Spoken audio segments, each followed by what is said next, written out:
Hey, everybody, and welcome back to another episode of the Rising Tide Leadership Podcast. Today, we have an incredible guest joining us, Kelly Soifer. Kelly is a powerhouse in the world of leadership development, working with an array of clients across industries to shape stronger and more effective leaders.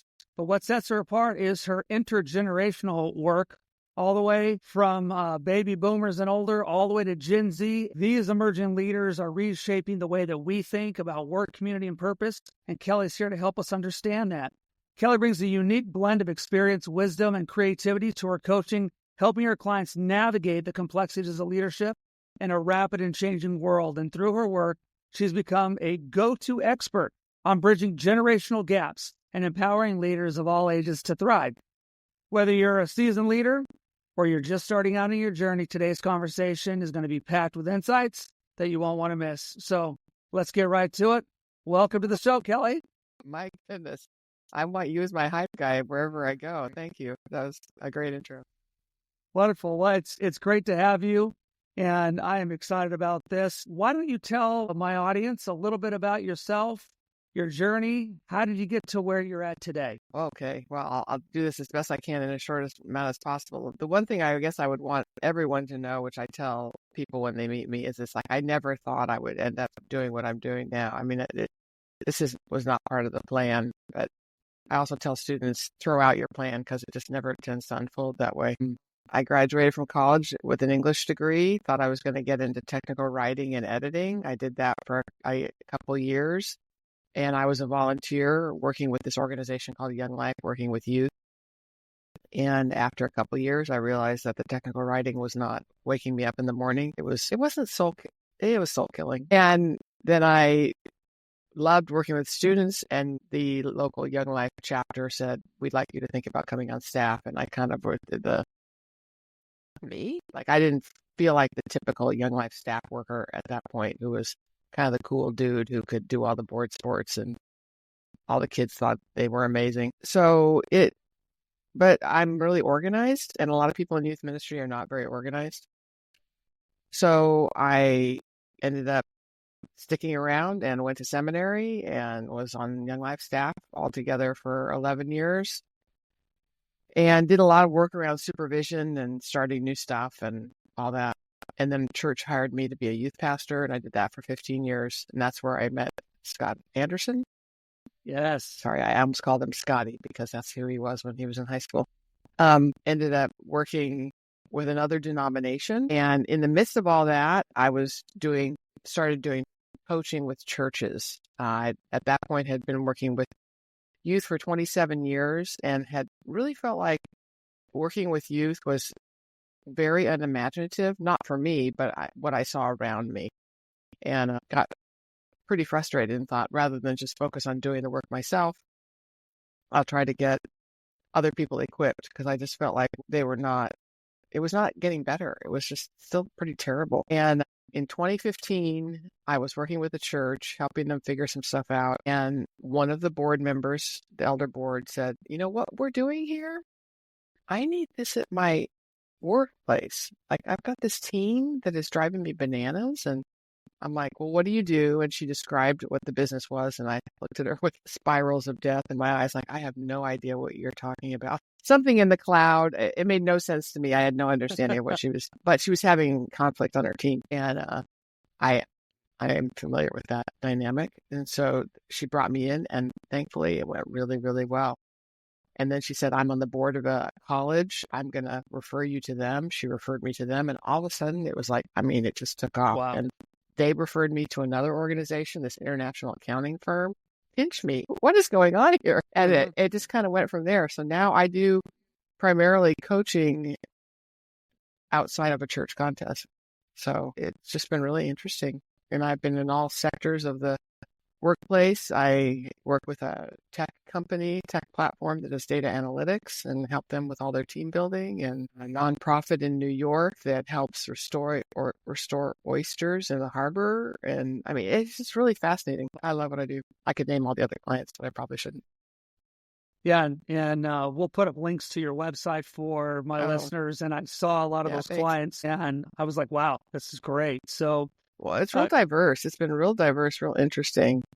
And then the latest project that totally took me off guard was I got contacted by a company that makes online training videos, and I made a training video that got picked up by LinkedIn Learning. So that got launched in October. And so now I'm making videos, which I'm like, what? So Kelly, what are the key values or principles that guide your work?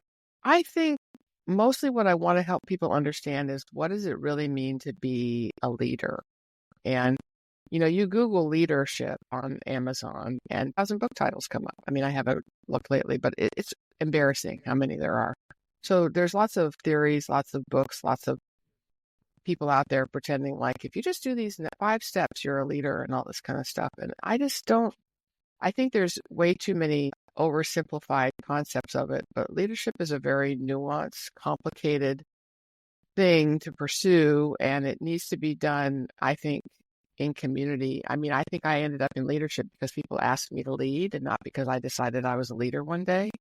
I mean, it kind of started in high school. I was asked to be the captain of my tennis team, and it wasn't because I was the best tennis player. Let's be clear. But I was a leader among my peers, and it kind of went from there. I ended up running my senior prom for the same reason. Kind of goofy.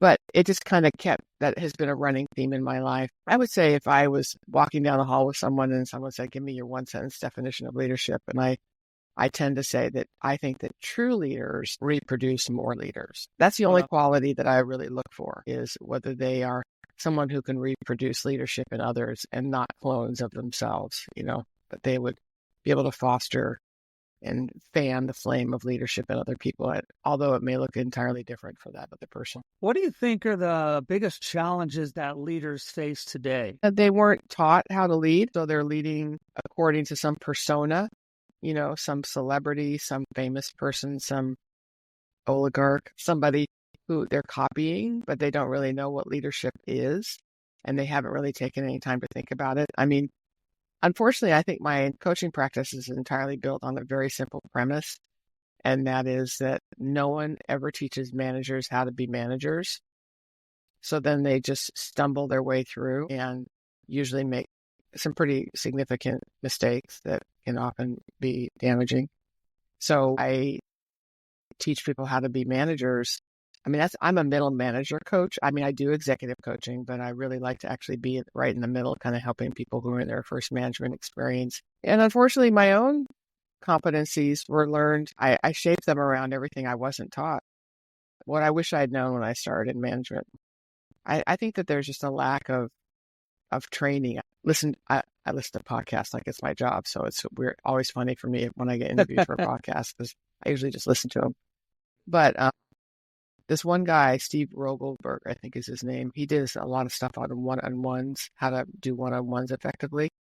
And he did a really comprehensive study, and it was discovered that literally no one trains their managers how to do one-on-ones. I mean, you think about the billions of dollars that are spent in the workplace getting people to do one-on-ones as part of their management requirement, right? Performance management is crucial. No one's trained on how to do it, so that we're all just fumbling around in the dark. So you deal with a lot of different industries, a lot of different kinds of leaders. How do you approach coaching leaders from different industries and backgrounds then? It's interesting. My big secret that I want to share with everyone, especially, again, I'm not vocationally involved with the church anymore, but I wish the church knew this, is that people are desperate, and I cannot say this strongly enough, that people are desperate to have someone to talk to that they can trust. So I just take all of the things I learned over all the years listening to students and apply that in a coaching context. And I just do a lot of listening. I ask questions and show curiosity, and I make it evident that I'm listening by my responses. By the way, I just ask further questions, and because usually people's first answer to a question is not actually the real answer, even though they aren't being deceptive. I mean, I just think they give their reflex answer or the superficial answer, and then you have to keep digging. In manufacturing, there's a premise called the 5 whys, WHY, 5 whys, and it's this principle of keep asking questions, to keep digging, to get under something, and to realize what is really the issue at hand. And so I try to practice the 5 whys and just do a lot of listening and reflecting back what I am hearing them say, showing interest, showing curiosity, showing compassion. I think I get away with a lot being female. I think I can just really sit with people, and I love it. I love what I do. Can you share a success story about your leadership coach? I would love to hear how you made a significant impact on one of your coaching clients. Boy, I wasn't expecting that question. I mean, I'm thankful to say there are several. I mean, you can see the endorsements on Absolutely. my website. I think my brain is just spinning with all the different people. Yeah. So I'll give a larger scale leadership development story in terms of a single client. I ran an intern program for 8 years, and it was to help a faith-based organization bring in younger leaders because they had asked me to come in and coach their leaders. I did that for 2 years.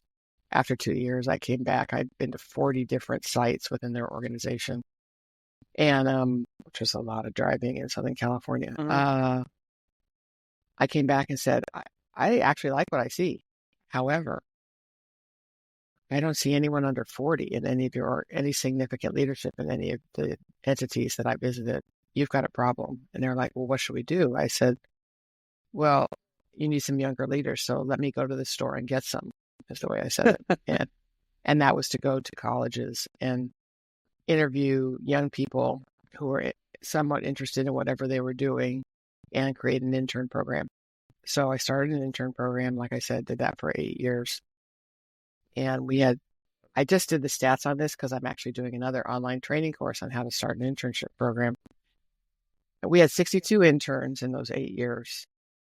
And after 8 years, 73% of them were still affiliated with the organization. So the mentoring that was created and fostered, which I had to do a lot of legwork to get those mentors selected and trained and committed and held accountable because they're busy people. The interns themselves to show up, to vet them well, and to train them in the competencies that they needed, and then to fan a flame in them of what their futures could be if they continued with this organization. It worked, and 3/4 of them stuck around. That's an encouragement to me in terms of reproducing leaders. On the subject of mentoring and coaching, is there a difference of what it means to be a mentor as opposed to be a coach? And if there are those differences, how would you define them?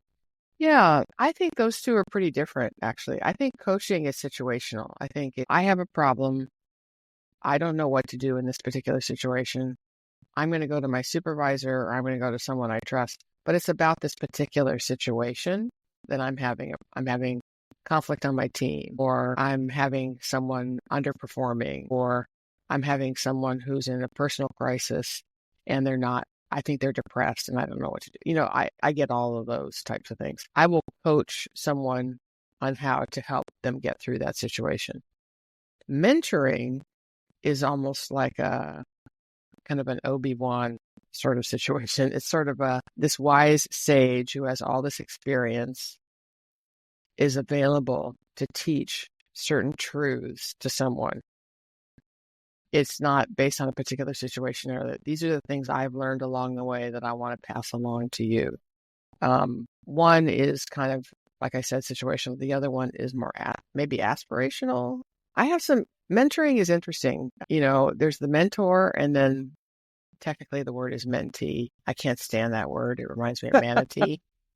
It sounds like manatee. So I just call them the person being mentored. But the person being mentored, I think, should primarily be the one that asks someone to mentor them. As a mentor, I don't go around saying, can I mentor you? I just think that'd be a little creepy sometimes. I mean, not all the time, but I've had mentors who I've asked to mentor me, and I've really, really benefited from that. So I hope that makes sense, the difference between mentoring and coaching. That does. That was a great way to separate them. I appreciate that. You do a lot of work. I think you called it intergenerationally. Can you tell us a little bit about that and what excites you about doing the intergenerational coaching? Well, I mean, currently, if the workplace has any size to it, there are 5 generations in the workplace right now, I believe. Let's see. Boomers, Gen X, Millennials, Gen Z, and sometimes what are called the silents, which are like the people in their 70s beyond, our current president, our soon-to-be president. So up to 5. And I've worked with each one of those generations. I happen to be tail end of the boomers. And each generation tends to have some really unique qualities. I mean, if you want to get into the weeds of that, you can read the book Generations by Jean Twenge, Twenge. Interesting last name. And she describes all that. One of the things that's been intriguing to me in this experience, and like I said, I mean, I've mentored, coached, worked with, led all those different generations. And most people say, oh, when someone gets out of college, you know how they're going to be, and they XYZ, and they describe all this stuff. But it's typical. I would just say, and maybe you can help me confirm this because I think you're equally passionate about Gen Z. I think Gen Z is really different from other generations. I'm experiencing stuff with them that I've never experienced before. And can be really frustrating to older generations. They are not happy. So I sort of joke that I'm the Gen Z whisperer for these other generations. Or the anger translator of the older generations to Gen Z who don't understand why so-and-so is mad with them. Like Gen Z doesn't like using email. And I mean, I don't think any of them have ever left a voicemail in their lives. And these are things that older generations rely on, right? Absolutely. And why didn't you answer my voicemail? Or why didn't you gave me LOL with an emoji in response to my email or, stuff like that. And they don't understand why the older generations are mad. So I like to help bridge the gaps, help people understand. I think that we love to talk about empathy, but we don't really understand that empathy is a lot of hard work because empathy is about learning how to see things from another person's perspective. And that means you've got to get out of your own way in terms of knowing yourself well enough, dealing with your business, and then getting yourself out of the way so that you can actually be present to this other person and see what's going on for them. I agree. Gen Z is completely different. I love young people and have been working with them my entire adult life as well. Kelly, how do you adapt your leadership coaching methods to connect with Gen Z? Well, with Gen Z, I think it's about just being present. Like I taught an internship class this year in the spring to 19 and 20, 21-year-olds probably.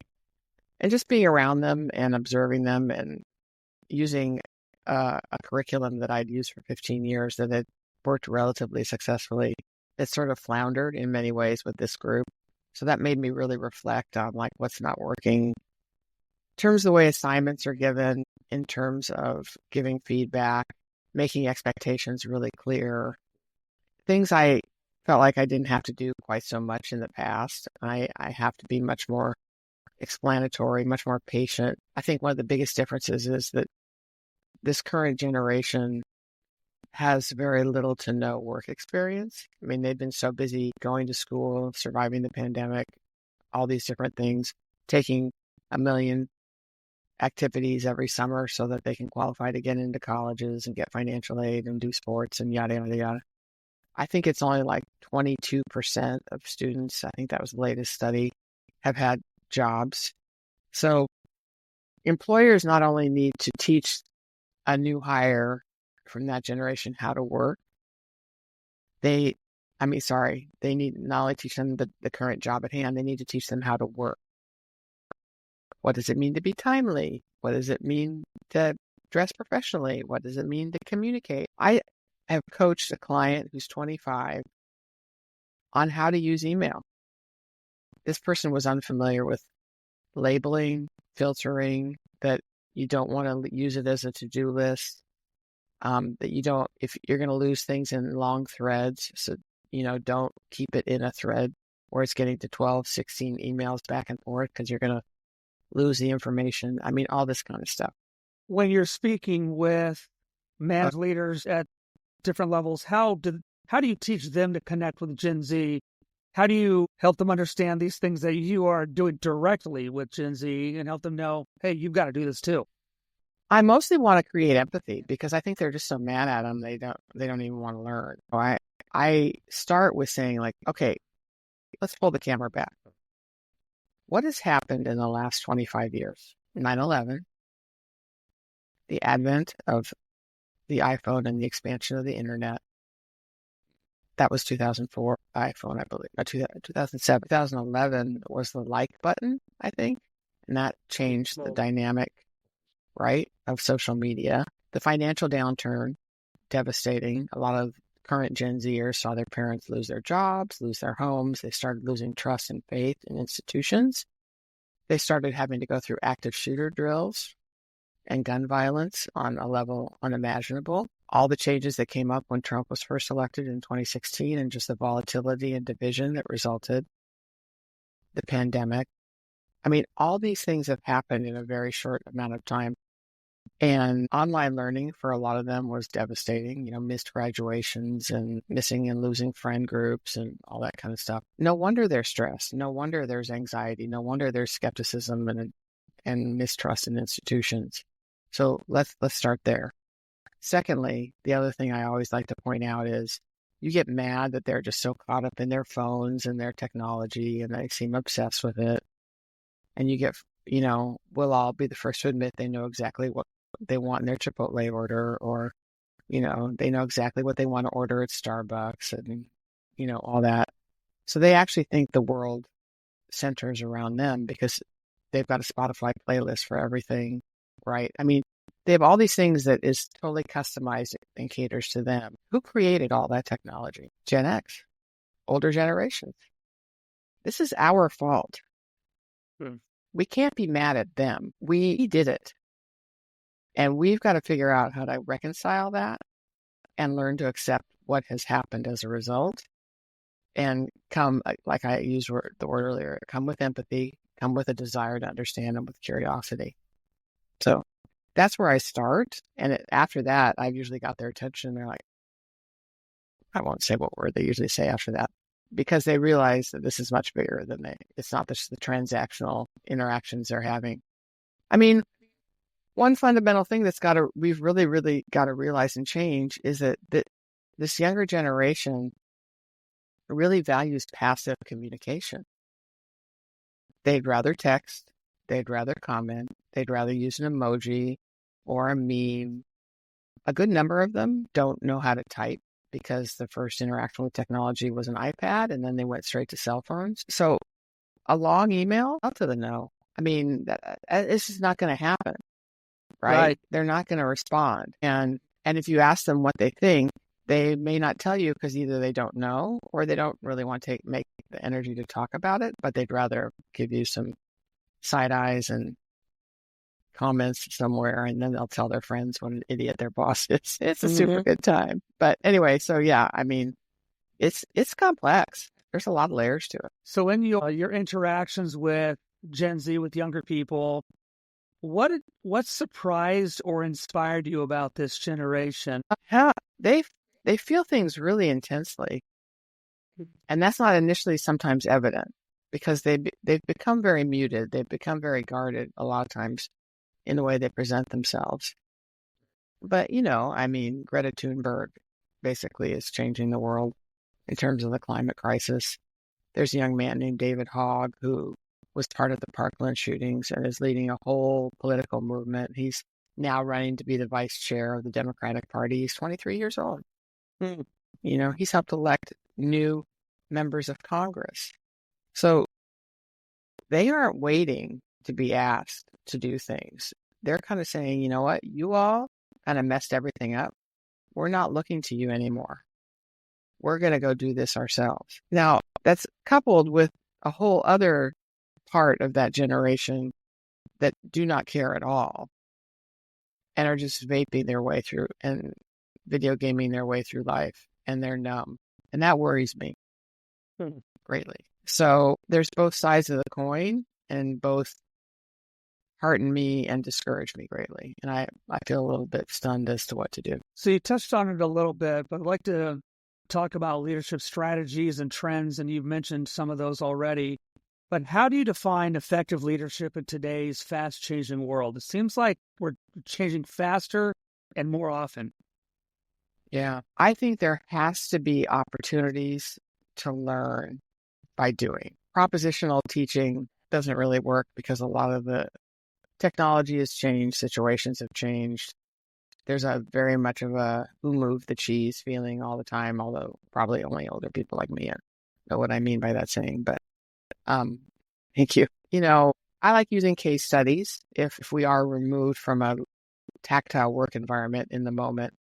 But as much as possible, I encourage managers, give them a leadership opportunity or experience, walk them through it. Don't just kind of hand them a folder and say, go crazy. They're just going to say, they don't even know where to start. One of the things that I'm really concerned about, okay, I'm going to have to reel this back because I tend to rev up and go all the way back and then come forward. But the liberal arts education, right? The liberal arts education is designed not to help you find a career. A liberal arts education is designed to teach you how to develop critical thinking skills, problem-solving skills, how to communicate, how to write, right? I mean, it's teaching you how to learn. That's what the liberal arts, become an educated person. Well, one of the problems with the internet is that now there's no problem solving. You just Google it, or you're going to just AI it. Right. So this generation has not cultivated the ability to stay with a problem over time. They don't know how to sit with something for 4 hours and say, I've just got to noodle on this and figure it out. Like, I Googled it, and when you dig, you find out that was one answer on a Wikipedia page, and you're like, that's not really research. Right. But you've got to walk with them through that because they don't even know that that's not research. And unfortunately, I find that professors are not pushing them hard enough. Either they're overworked or they're tired or they're discouraged. So they're not asking that of them or meeting them where they are and then going. Way back earlier in this conversation, you said, what's the principle of leadership that I live by? And my goal is always to meet people on their terms rather than demand that they come to me. I mean, that was the premise of my work with youth for my whole career. And I feel like I learned that from the teachings of Jesus. And that's really important. So if I can meet someone where they are and then help them move forward in their own journey, training and equipping and modeling every step of the way, because that's just not available to them the way it used to be. I'd like to stay right there for a second and talk about those trends that you just mentioned. How do you see the changing trends shaping the future of leadership development? Gosh, everywhere. I mean, I think fewer and fewer people are going to go to college because they're not seeing the point, and it's gotten very expensive, like tremendously, painfully expensive. Mm-hmm. I think more and more people are going to, one of the things that I said in all my coaching settings during the pandemic is that the pandemic actually didn't create any of the problems that we experienced in the pandemic. It actually just accelerated them. So these things were all coming toward us, and the pandemic sped it up by about 10 years. So the higher education was already kind of disintegrating, and I'm using that word, it's a little over dramatic, but I hope you know what I'm saying. In terms of high cost, what is it delivering? More and more programs like engineering, computer science, nursing are coming out of higher ed, which are vocations, right? And the liberal arts studies, political science, history, English, those are waning dramatically. Whole departments are closing at certain colleges. Colleges are closing by the truckload because they just can't sustain, people aren't staying because, again, like I said, it's too expensive, or they don't see the cost benefit analysis that comes out of that. So I think more and more people are going to get certifications, micro-credentials, and they're going to delay their education or make their education very practical. They're going to, when they need to learn how to be a project manager, they're going to take a Google course on project management. And when they are going to need to learn how to improve their Excel skills, they're going to take an online course through Coursera on Excel. And so they're going to learn all these skills, but they're not going to learn leadership. So there's still this big leadership gap. And leadership, in my opinion, starts with self-awareness. You've got to know who you are. And not only who you are, which you never solve in a day, the journey you enter the rest of your life. I'm still discovering the new things about myself. I find myself fascinating. I'm not kidding. But I have to keep self-examining and learning. What an unexamined life is not worth living. Oh, It's self-awareness and self-management. And then once I'm able to kind of know how I work and learn how to manage that in a way that's appropriate, then I can start leading others. But then I have to lead others by helping them learn how about themselves. So I use psychometric assessments in all my coaching. I happen to use Gallup's StrengthsFinder. That's my favorite, just because I think it's pretty granular and helpful. But there has to be that conversation to get people to understand the way they work. And then the leadership process can start from there. Yeah, in fact, speaking of Gallup StrengthsFinder, that's one of my favorites as well. And when I went to your website, you actually put your top 5 right there. And as soon as I read those, I knew, okay, this is how Kelly, it's kind of like a cheat sheet. I'm working with one company that has a fully distributed workforce. There is no office for this company. There's a mailing address, but there's no office. There's no headquarters, right? They are distributed around the world. StrengthsFinder is hugely necessary for them because otherwise there's no casual encounters in the break room. There's no ad hoc lunches or meetings together. There's no happy hours after work.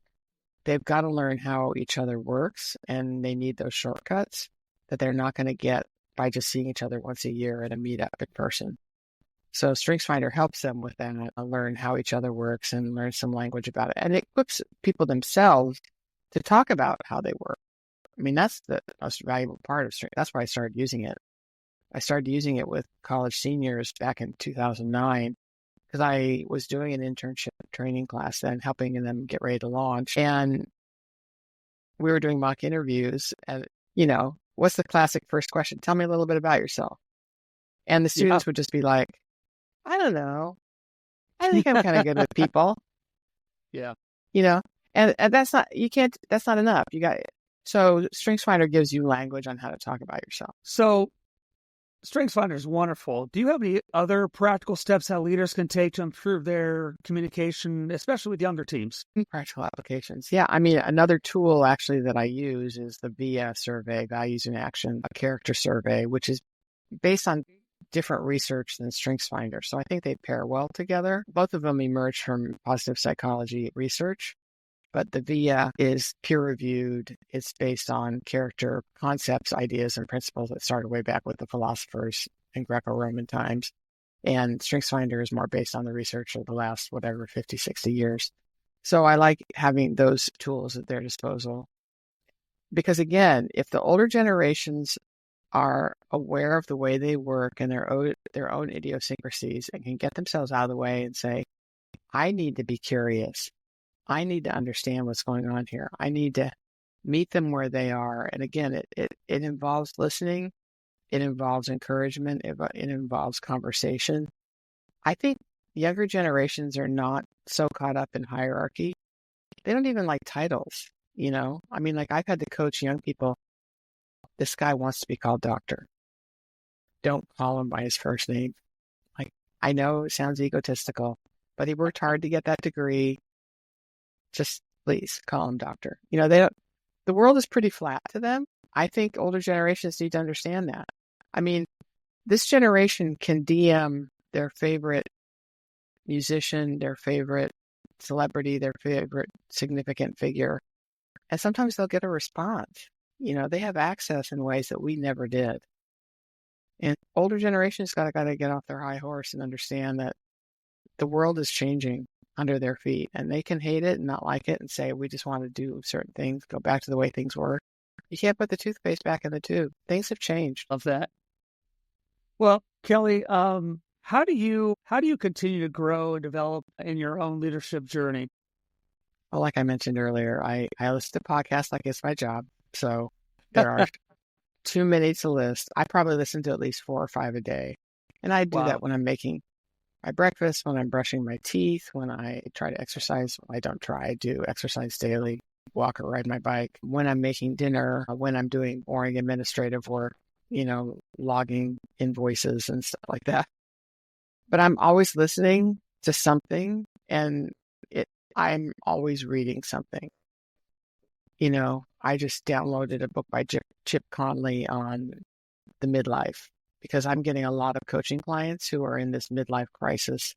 and trying to figure out, because I mean, work life, we haven't even talked about older generations, but 42 to 52 is kind of a range. And I do a lot of coaching with that age spectrum, because basically they set all these milestones they wanted to reach by their mid 40s, get married, have kids, buy a house, have a career. And then they get to about 45 and they're like, now what? I got to work at least 20, 25 more years. And I don't know what to do. Plus, a lot of times they have to take care of their parents. So, and the pandemic has caused them to become reflective and kind of get existential and say, why am I here? What's my purpose? Which I love having that conversation. So I do a lot of stuff around that. So I'm always I'm always reading something. I'm always listening to podcasts. I subscribe to Harvard Business Review, but I also subscribe to Fast Company, which I describe as Harvard Business Review for millennials and Gen Z. I understand about half of what is being discussed in Fast Company.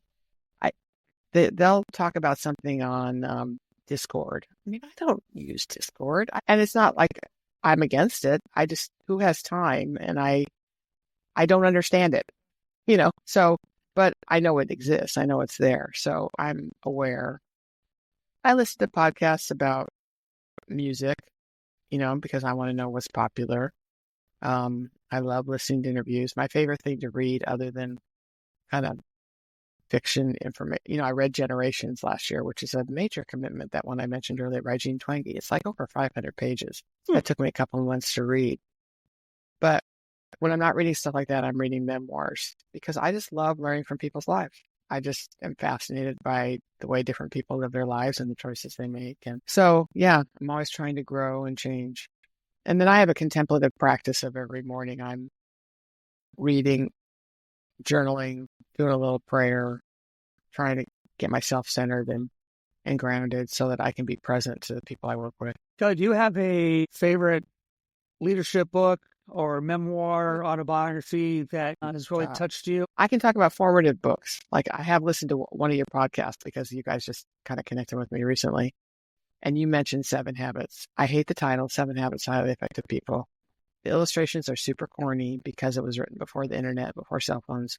That book changed my life. I needed to know how important it was to be proactive rather than reactive. I think I read it when I was 29 or 30.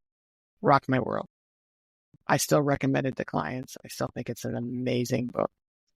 I think anything by Jim Collins is incredible, whether it's Beyond Entrepreneurship, Good to Great, even the Social Sectors one. I think the monograph he did is really, really good. I had my world rocked in 2022 by 4,000 Weeks by Oliver Burkeman. The subtitle of that book is Time Management for Mortals, which I totally love, because he basically is saying, like, who do we think we are that we can manage time? Really, people? Right. 1,000 weeks is the concept that the average person's lifespan is 4,000 weeks. How are we going to spend our lives, right? It's not about productivity. It's not about how much I can get done. It's about what I'm not going to get done. He has a to-do and a to-don't list, which I think is brilliant. So, I mean, those are all powerful. I'd say a leadership guru or hero that I acquired early was Sir Ernest Shackleton, who managed this ship in the Antarctic in the early 1900s, right after World War I. It's an amazing story of leadership, and leadership is about perseverance and persistence and treating each person uniquely for what they need. So it's a powerful story. It's powerful. I think it just came out. There's a movie about it now on Disney Plus that I need to watch. But what's the title of that book? Endurance, and that was the name of the ship, ironically, that he used to try to be the first person to traverse the Antarctic.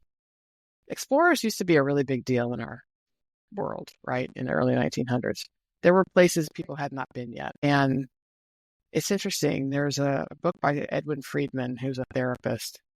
Can you tell I was an English major? Titles, books, all this.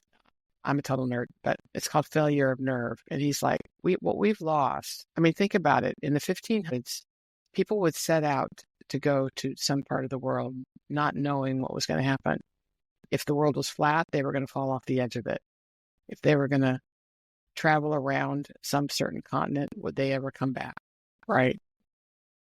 We don't have that anymore. We want guarantees. We want data. We want statistics. We want, Google images. We want there's people taking risks and unknowns. It doesn't happen that way anymore. And that's a leadership that is missing. So I'm kind of fascinated by that concept of what does it mean to lead when you don't know. And you can see that in my StrengthsFinder, because if anyone's familiar with StrengthsFinder, my number one is activator, which means I learn by doing, which is delightful and terrible. It gets me in tons of trouble and it's really fun. But the way I describe it is fire, ready, aim. I just will try something and see if it's going to work. And sometimes it doesn't. Yeah.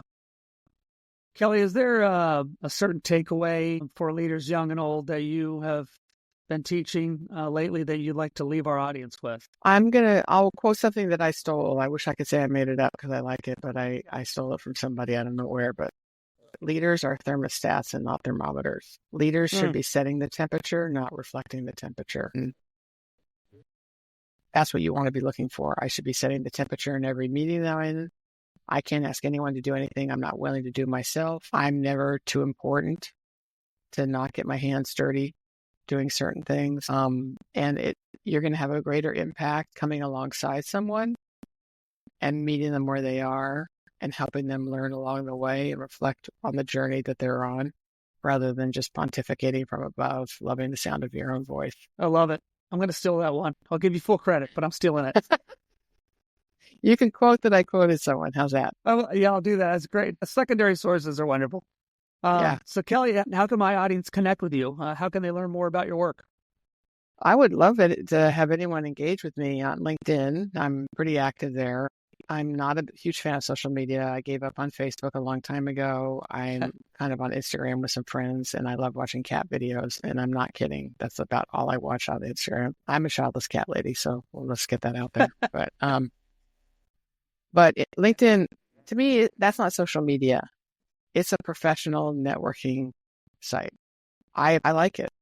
I mean, you're not going to get trolled on LinkedIn because that only makes the other person look bad. So to me, it's a relatively safe place. There's a lot of salespeople out there. Just ignore them, but you can find me there. And then I welcome people to come to my website. I'm in the midst of doing some things with it, so it'll be changing a little bit in the next couple months, but it's KS Leadership Develop. If you just plug that in, you should be able to find it. I'd love to hear from people. Any comments about this conversation would be fun. And we'll make sure to put all those links in the show notes. So if you're listening, you can find those in the show notes right here. And I would encourage I'm going to post this podcast on the website. That'll be fun. It'll be fun for me to have.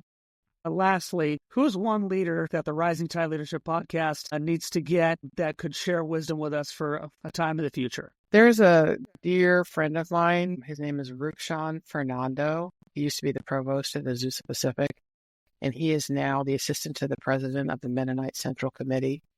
He just got back from a 6-week trip visiting a bunch of sites, and it's a world relief organization, and he was just in Zambia, India, Sri Lanka, and Indonesia. And he just said it was a perspective builder. We think we have it hard here in the United States. We have no clue what's going on in the rest of the world. And it was a good reminder to me. So I could obviously connect you with him, but he's easy to find on LinkedIn. He's a hero of mine. He's also a very, very good friend, but he has big thoughts about leadership. Kelly, it's been wonderful to have you, and I'm going to have you back because I've got a whole slew of questions that I didn't even get to. For my audience, make sure that you check out Kelly and connect with her. And Kelly, I'm excited to connect with leaders, and you are a developer of leaders, and we all need that. Thanks so much for coming on, and to my audience, thanks a lot for tuning in to the Rising Tide Leadership Podcast. See you next time. Thanks.